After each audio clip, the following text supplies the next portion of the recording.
नमस्कार साथियों, आप सभी का स्वागत है हमारे यूट्यूब चैनल में।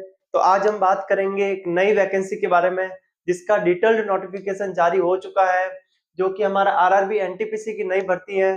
टोटल नंबर ऑफ पोस्ट की बात करें तो 5810 पोस्ट के लिए इसका नोटिफिकेशन रिलीज हुआ है। तो इस वीडियो के माध्यम से आज हम कंप्लीट डिटेल की बात करेंगे कि इस वैकेंसी जो है इसका एग्जाम कितने फेज में होने वाला है, क्या इसका सिलेबस रहने वाला है, फॉर्म जो है फिलअप डेट है वो कब से कब तक रहने वाली है। इन सभी टॉपिक के ऊपर आज हम बात करेंगे, तो वीडियो के लास्ट तक बने रहिए। और अगर आपने इस चैनल को अभी तक सब्सक्राइब नहीं किया है तो चैनल को सब्सक्राइब करके अपने फ्रेंड लोगों के साथ में उसको शेयर भी कर दीजिए।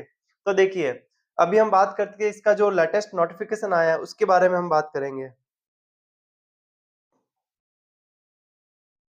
तो ये देखिए इसका डिटेल नोटिफिकेशन है। उसमें अगर हम बात करें कि इसके ऑनलाइन फॉर्म कब से प्रारंभ हो रहे हैं, तो वो जो है 21/10 मतलब कल से जो है इसके ऑनलाइन फॉर्म प्रारंभ हो चुके हैं। और कब तक चलेंगे, तो ये हमारे जो है ये जो है हमारे कब तक चलेंगे, ये चलेंगे हमारे 20/11 तक जो है इसके ऑनलाइन फॉर्म चलेंगे। ठीक है, 20/11 तक जो है वो इसके ऑनलाइन फॉर्म चलेंगे।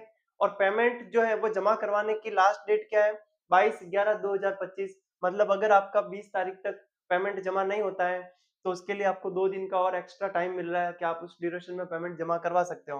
उसके बाद में अगर मान लो आपके किसी फॉर्म में किसी नाम में या किसी भी जगह कोई करेक्शन है, तो उसको आप जो है वह 23/11/2025 से लेके 2/12/2025 तक जो है वह करेक्शन की विंडो आपके लिए ओपन हो जाएगी। उसमें आप एक बार पहले देख लेना फॉर्म को निकाल के 22 तारीख तक कि कहीं पे कोई त्रुटि तो नहीं है। अगर ऐसी कोई त्रुटि लगती है तो आप उसको 23 से लेके 2 तारीख तक करेक्शन कर सकते हो। ठीक है? उसके बाद में हम आगे चलते हैं। देखिए, ये है पोस्ट वाइज इसका वर्गीकरण कि पोस्ट वाइज किसकी कितनी वैकेंसी है। तो उसकी हम बात करें अगर, सबसे पहले देखिए यहाँ पे फर्स्ट वाली पोस्ट है मुख्य वाणिज्यिक सह टिकट पर्यवेक्षण। सबसे बेस्ट और सबसे सुपर पोस्ट जो बोली जाती है रेलवे में वह यही है, क्योंकि इसका पे स्केल भी देखो, इसका जो है बस 6 पे स्केल है। इसका मतलब अपने आप में टॉप लेवल की वैकेंसी है।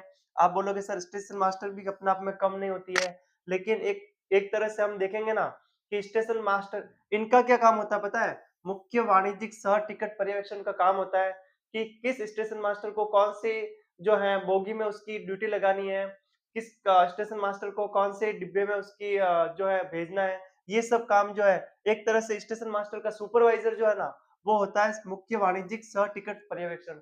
यही होता है स्टेशन मास्टर का सुपरवाइजर। तो अपन बोल सकते हैं कि ये अपने आप में यहाँ पे जो है थोड़ा सा रिलैक्स भी होता है और वर्कलोड भी थोड़ा सा कम होता है। और यहाँ पे देखो अपन पे स्केल की बात करें तो 35,400 मतलब इन हैंड अपने पास में कट कटा के जो है वह 70 से 75,000 जो है वह स्टार्टिंग सैलरी हमारी रहने वाली है। उसके बाद में सेम एज इट इज यहाँ पे भी जो है वो ये रहने वाला है। ठीक है, इसको भी ध्यान में रखना है। उसके बाद में देखो, ये दो जो वैकेंसी है आपकी, ये तीन पोस्ट है मालगाड़ी प्रबंधक, कनिष्ठ लेखा सहायक सह टंकंग और वरिष्ठ लिपिक सह टंकंग। ये तीनों 5 स्केल की है। तो इनकी जो सैलरी है वह आपकी रहने वाली है 55 से 60,000 जो है वह इसकी आपकी सैलरी रहने वाली है। ठीक उसी प्रकार से फिर सबसे लास्ट में आता है यातायात सहायक। ठीक है, तो इसकी जो आपकी रहने वाली सैलरी वो 50 से 55,000 आपकी रहने वाली है। ठीक है, इसको ध्यान में रखना है। फिर यहाँ पे देखो एज दे रखा है कि किसकी क्या एज है। तो देखो 18 से 33 साल दे रखा है ना। और ये नंबर ऑफ पोस्ट की बात करें हम तो 161 पोस्ट इसकी है। फिर स्टेशन मास्टर की 615 है। फिर 3416 जो है वह मालगाड़ी प्रबंधक की सबसे ज्यादा पोस्ट है।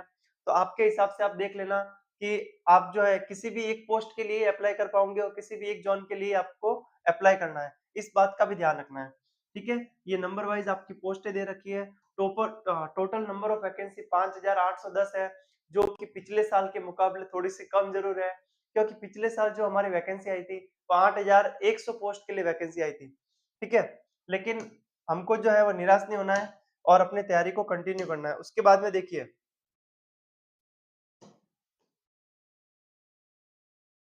उसके बाद में हम आगे चलते हैं और देखते हैं कि क्या है और इसके नोटिफिकेशन के अंदर।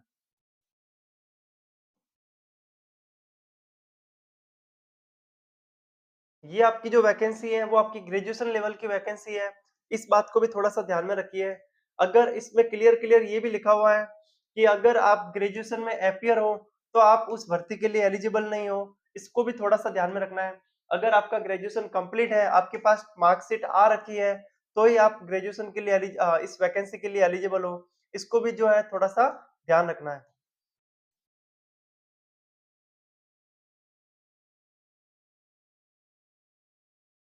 फिर यहाँ पे एज रिलैक्सेशन की बात की हुई है कि कितना किस कैटेगरी में एज रिलैक्सेशन दे रखा है, ठीक है?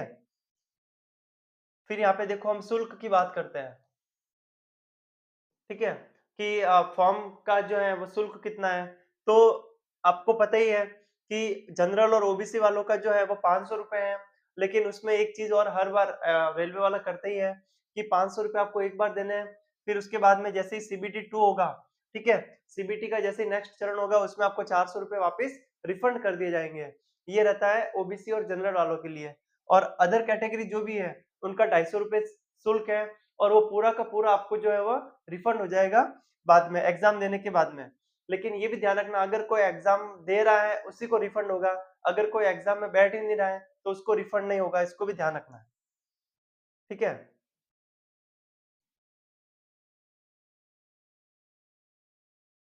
फिर आगे हम और देखते हैं क्या-क्या दे रखा है इसके नोटिफ़िकेशन में। अब हम बात करते हैं इसके सिलेबस की। देखिए इसका सिलेबस क्या रहने वाला है।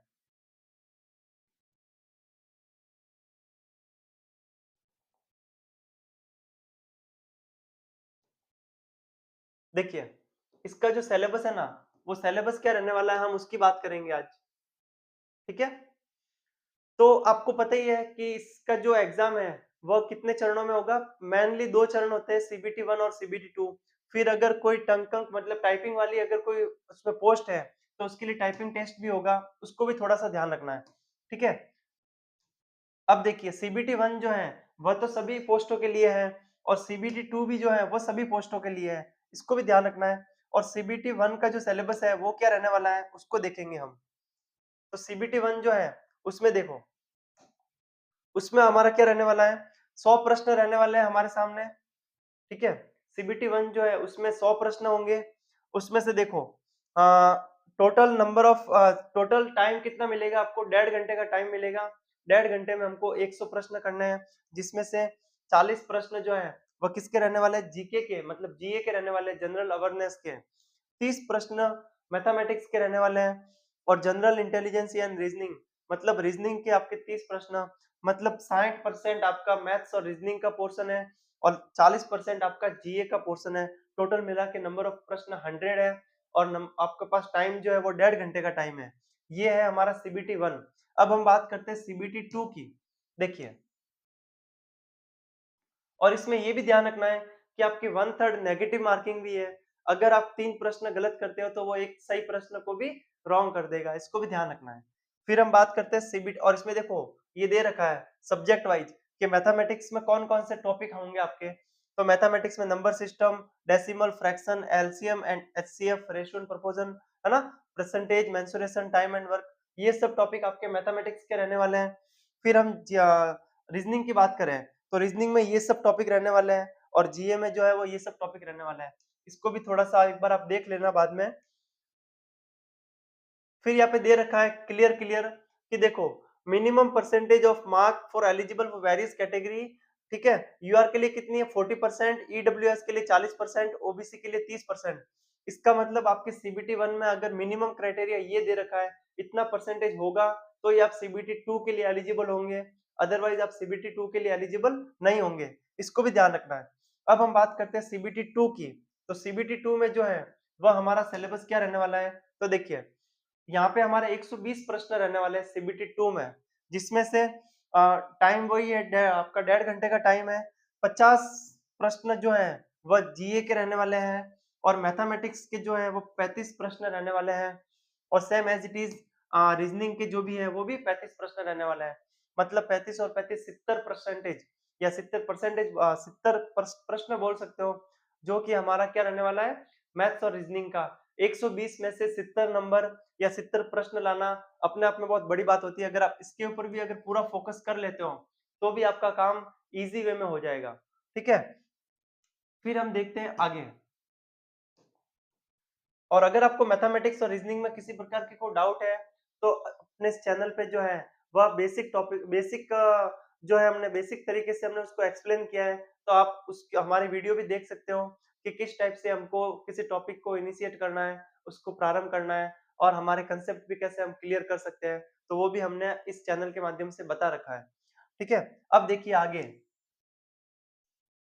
इसका भी जो मैथमेटिक्स के जो सिलेबस है वो क्या रहने वाला है आपको दे रखा है।